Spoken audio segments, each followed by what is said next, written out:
Сәлеметсіздер.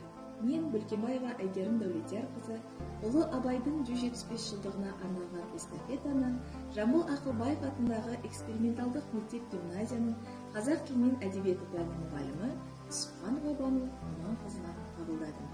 Ендігі кезекте эстафетаны аталған мектептің кітапханашыларына арнаймын. Абайдың 33-ші қара сөзі. Егерде мал таппақ керек болса, қолөнер үйренбек керек.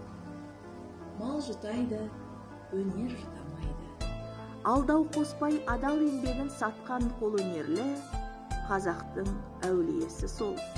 Бірақ Құдай тағала қолына аз-маз өнер берген қазақтардың кеселдері болады.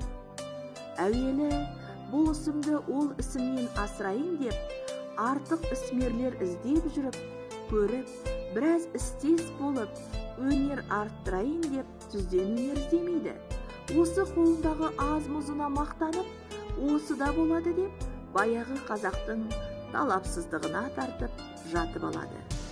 Екінші, ерінбей істей беру керек қой. Үшінші, дархансың ғой, өнерлісің ғой шырағым.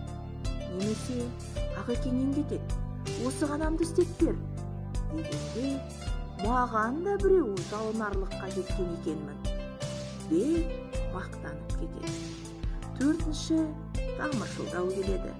Бағанағы алдамшы шайтан тамыр болалық деп, бір болымсыз нәрсені берген болып, артынан бүйтемін, қарық қыламын дегенге мәз болып, тамырым досым десе, мен де керектінің бірі болып қалыппын деп мақтанады.